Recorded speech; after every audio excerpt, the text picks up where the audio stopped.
I've always wanted to make a video game, and some might say I've completed that goal technically 3 times, but I've always wanted to make a good video game, and some would say that I've completed that goal 0 times. So today, I'm hoping to fix it, or have fun in the process.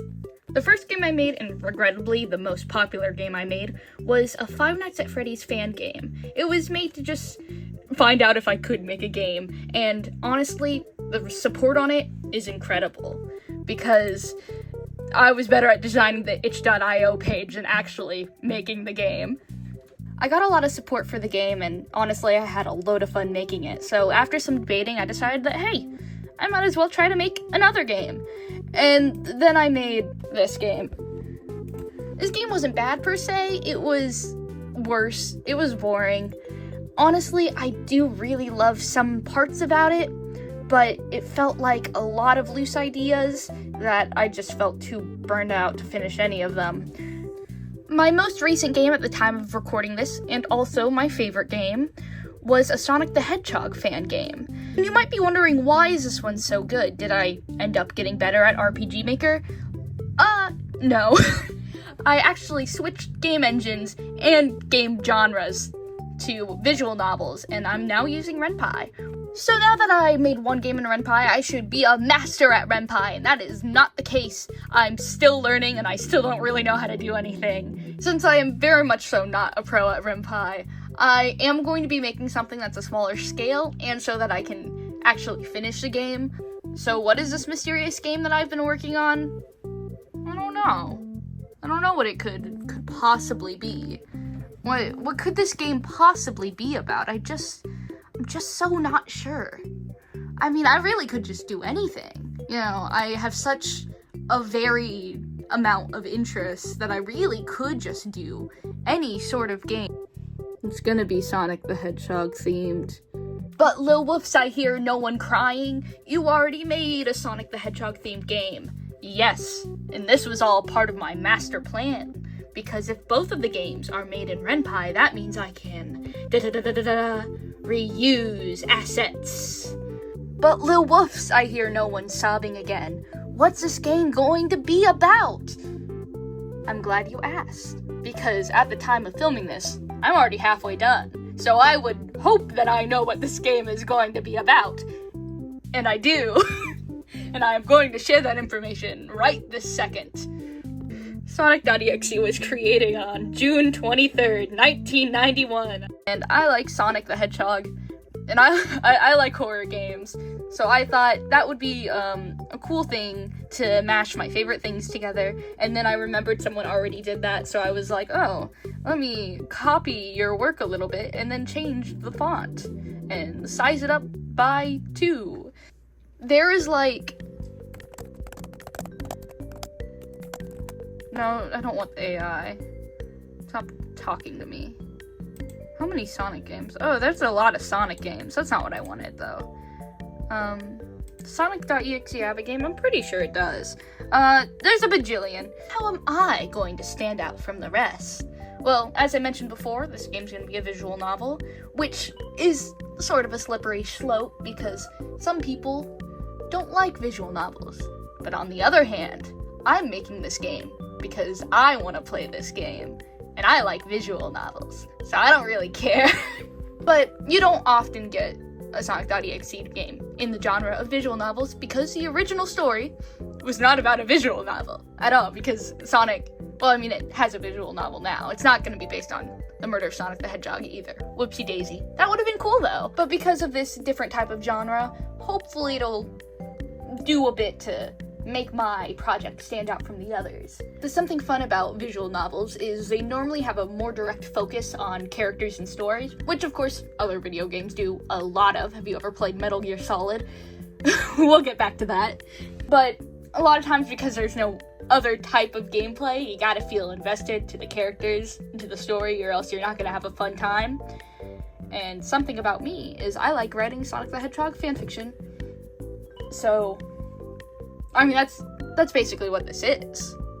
Just that, but like with pictures, with like fan art.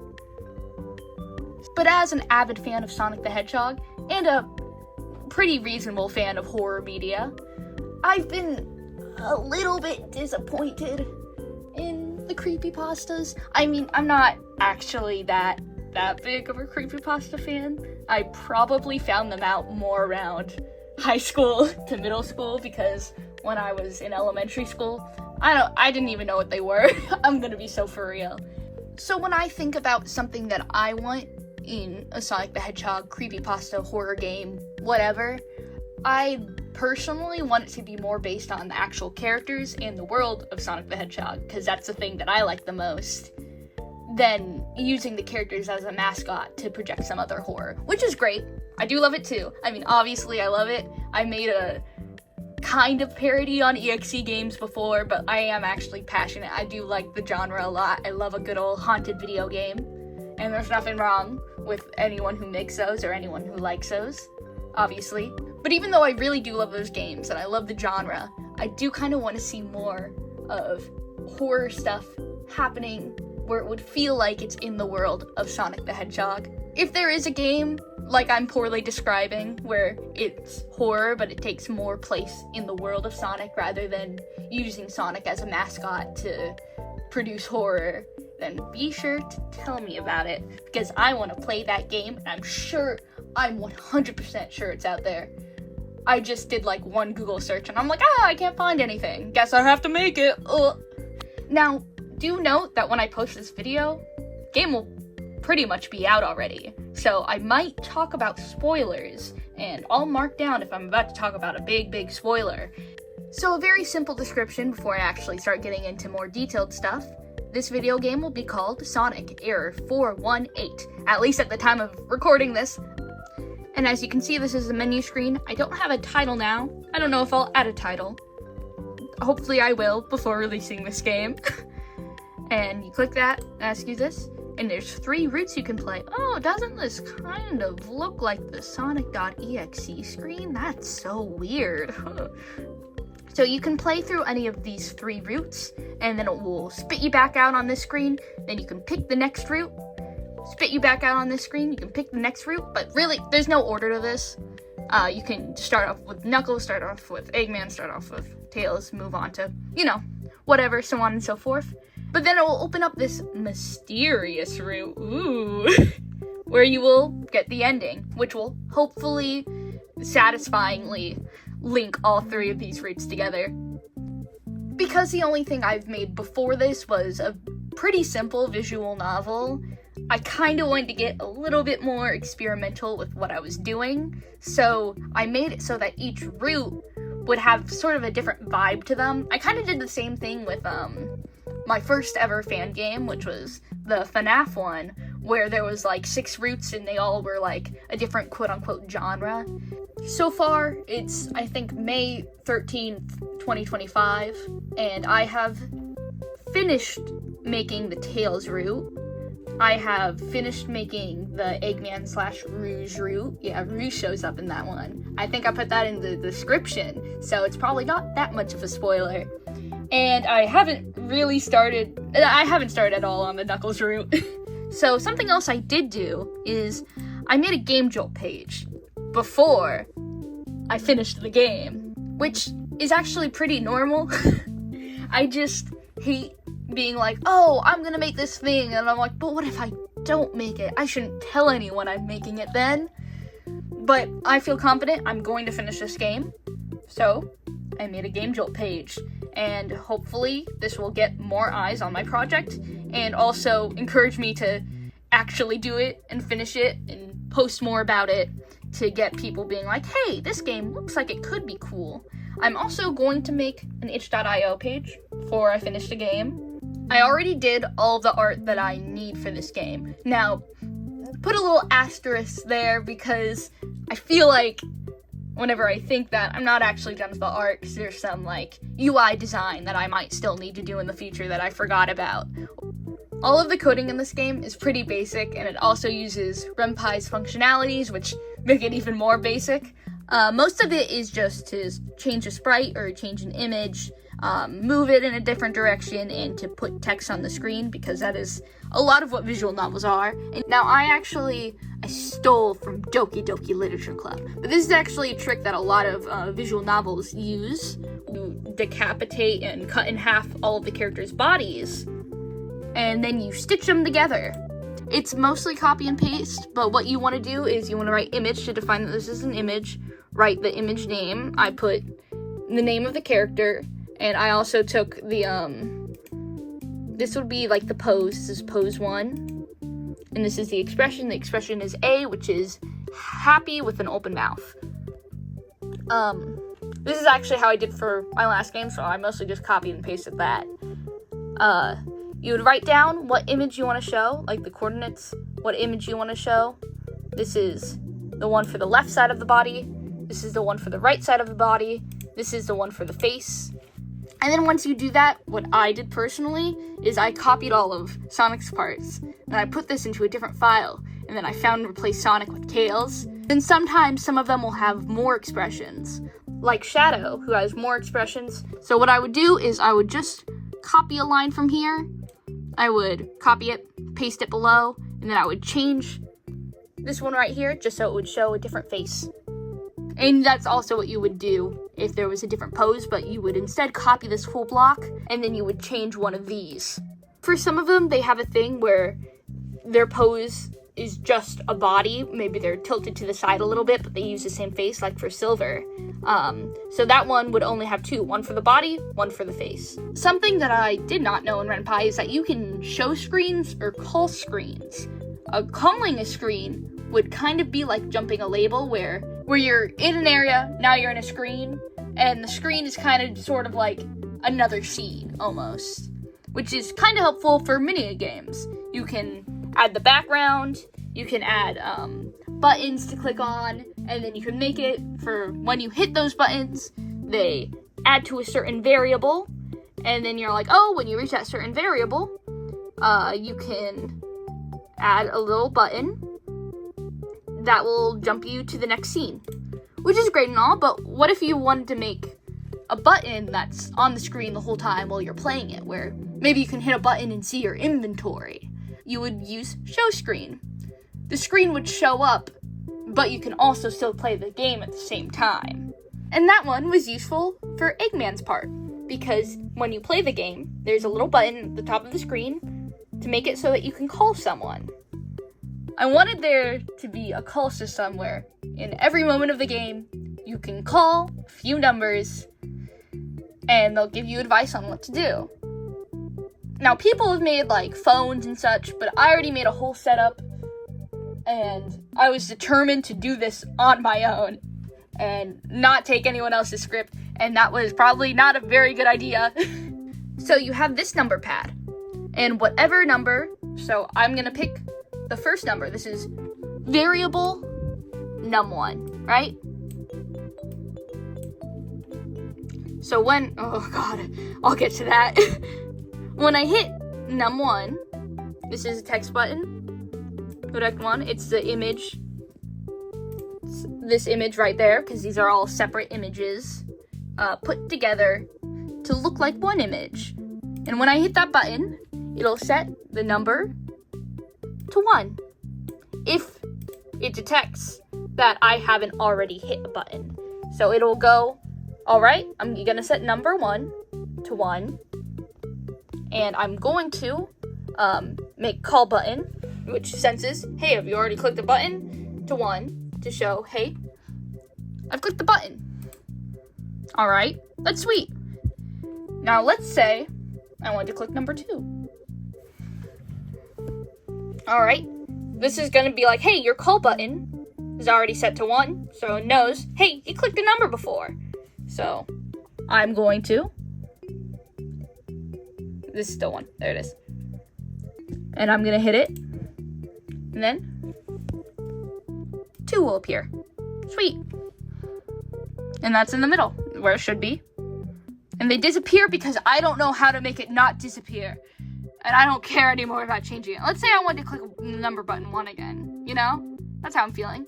It knows that I've already clicked 2 buttons now. So it's going to change number 3 to 1. And call button is going to be +1. And then, whoa, how'd I do that?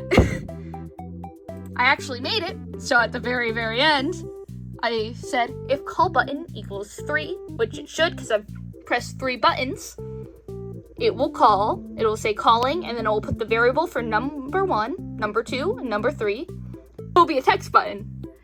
To make it so that when you hit the text button, it'll show this label where in the label it'll be like, hey, if number 1 equals 1 and number 2 equals 2 and number 3 equals 1, then have this happen if the number works for someone. And if not, it'll jump to a screen, which you will see very soon. It says wrong number. And I said it will jump to a screen. I'm actually wrong. It's just showing the screen so that when you type in return, it sends you back to where you were before. So that's how when I close it, I'm at the scene I was before. Hit 1 and it's the first one, it will say show num11. Now that just means it's going to show the number 1 in the first spot. When you hit 1 again, it's going to do show number 21, which means it's the number 1 in the second spot. And the last one is show num31, which means it's the number 1 in the third spot. And I did that for every number. But then I had a problem, and my problem was that the numbers wouldn't disappear. So I had to make a new action, which is to hide all screens. And I just made it so it would hide literally every screen for every number. And I made it so that when you click this, it would hide all screens. Sweet! But then I had a different problem. You see, when you call someone, you can click to their name, and it will put in the variable call3 and their number. Now, a bit of a problem is when I had it equal to 3 to call people. That means if you just click the button, you'll be alright. You can call them. But if you click 1 and then you click the button, you're stuck.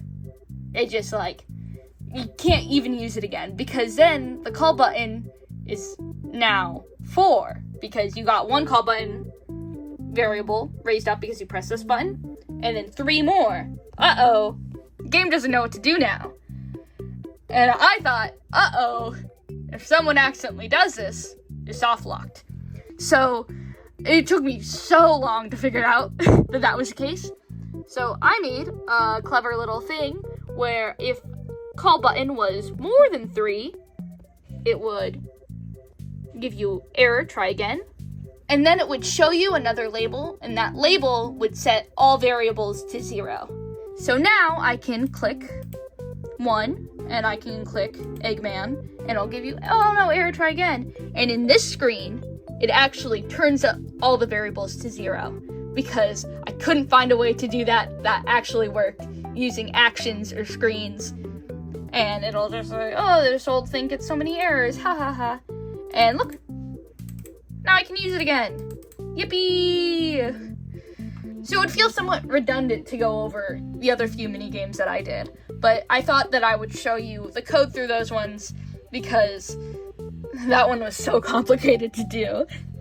Something fun about making a horror video game is sometimes I do something and then I forgot that I do it, and then it scares me later on. So my girlfriend recommended that I make an alternate version of the title screen where Sonic just doesn't show up.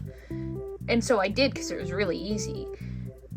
And I made it super, super hard to get.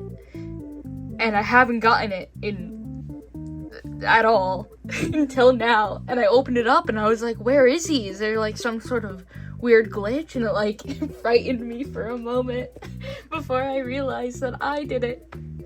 Alrighty, it is May 15th, 2025, and I just finished doing a scroll thing in the town for the Knuckles route. Right now you can click on the houses. They don't really say that. That one gives you the key. But they all just say about the same thing. Yeah. And then once you get the key, you can go into the forest. Yeah. And that's all I got so far. So something I did do is, for RenPy, if you press S, it takes a screenshot. And I made it so that if you press S, this pops up as well. And you can hit no. And then we'll be like, oh, look at you. Ooh, scary. And then a fake message will pop up. And then it'll pop up and disappear. Then you can hit it again. And if you hit yes, go sweet. I've got some really good ones. And then, ooh, scary. It shows up so much better on camera than it does on my computer. But yeah. And it says your turn. Again, same trick. Yeah, that's it. It also takes a screenshot for real as well if you go into there. There's your screenshots. It's time to point and laugh because I did something really dumb. I've been stuck for the past 2 days, making a bunch of hidden, like, image buttons. Or not hidden, but, like, secrets. I don't know. It doesn't matter. I've been making these image buttons, and I've been setting variable, and I said, like, the variable, I've equaling it. It said something else before. This is like, I made it equal another variable, and then I went down, and then I made it so when it equals that variable, another variable will equal something else. Because I'm like, I just could not find out how to do it and why it wasn't working. Now, if you know RenPy, you might know why. And I haven't tested this out, so you know what, maybe I'm gonna fix this, and then I'm gonna be like, oh, that wasn't the case, and it's still wrong, but I'm pretty sure it's just because it was jumping before it set the variable. I'm pretty sure I've been stuck for 2 days, and all I need to do was put this right here, and then put this right here. I just had to switch them. I'm pretty sure, so I'll get back to see if it works, but I think I'm a fool. It worked. It worked. It worked very, very, very easily. And so what I was doing before is I wanted the persistent variable to be a word. So I had it written like this, but I just had it after the jump label. And I was like, oh, why isn't it working? And I didn't think that it's because jump came first. And I was like, okay. And I was kind of reading about the persistent variable, and it said, classes you define should not be assigned. And I was like, I don't really know what that means, but maybe that's what I'm doing. So I was like, okay, maybe I need to make it equal a normal variable, which is why you can see that I made a persistent location variable and a location variable. So I was going to be like, oh yes, so when location equals 2, it'll set the persistent location to equal a word, because it had kind of worked for one of the mysteries. I just literally what I did the first time, it works fine. Like, you go here, you see the variable viewer, it is now equal to car. I was on the right track, I just had to switch them, and I spent 2 days not knowing I just had to switch them.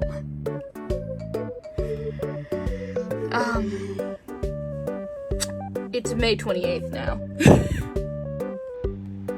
I did the fighting screen, it all moves just a little bit. You can see it better in real life, but it's all moving.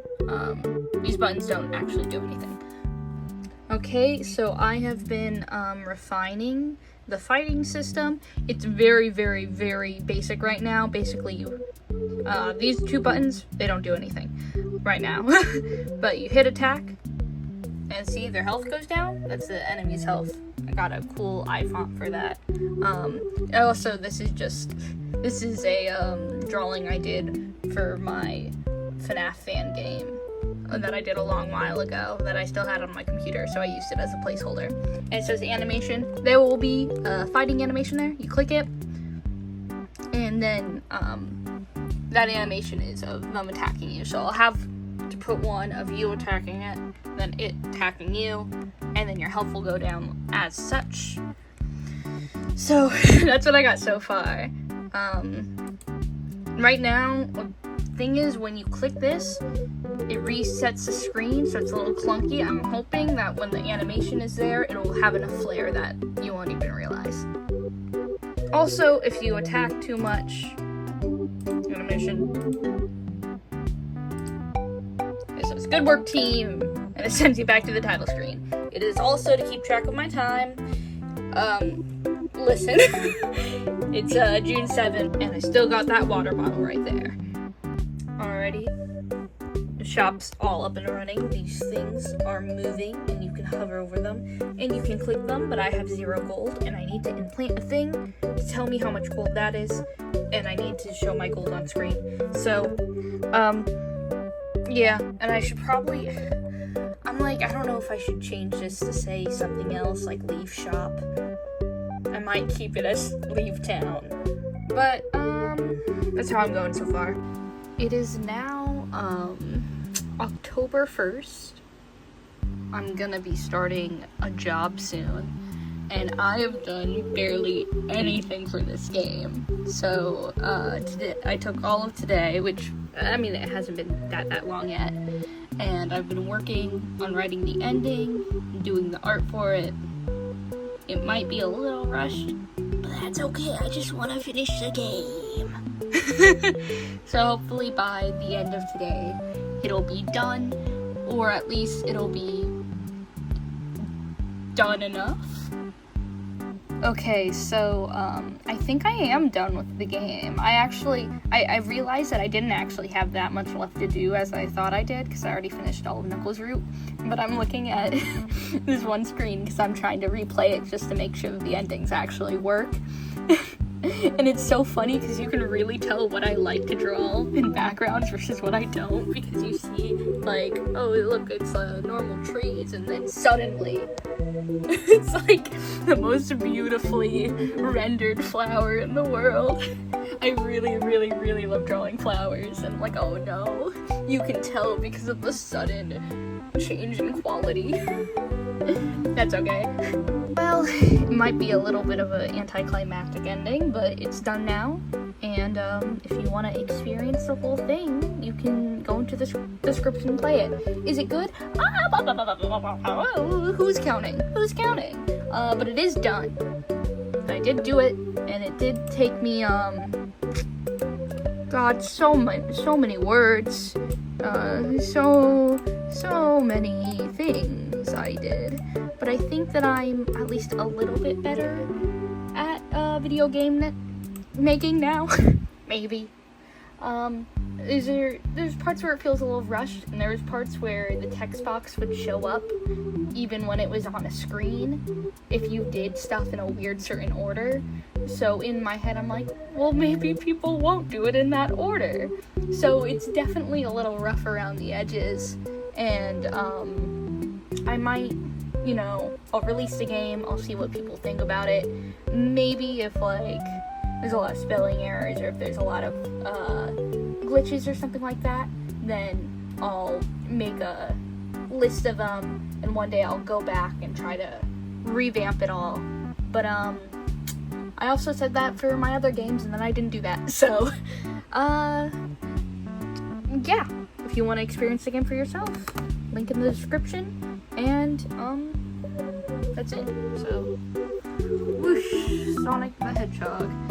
Yay, look, it didn't even take me that long. I mean, it's like only a few hours. So, yay!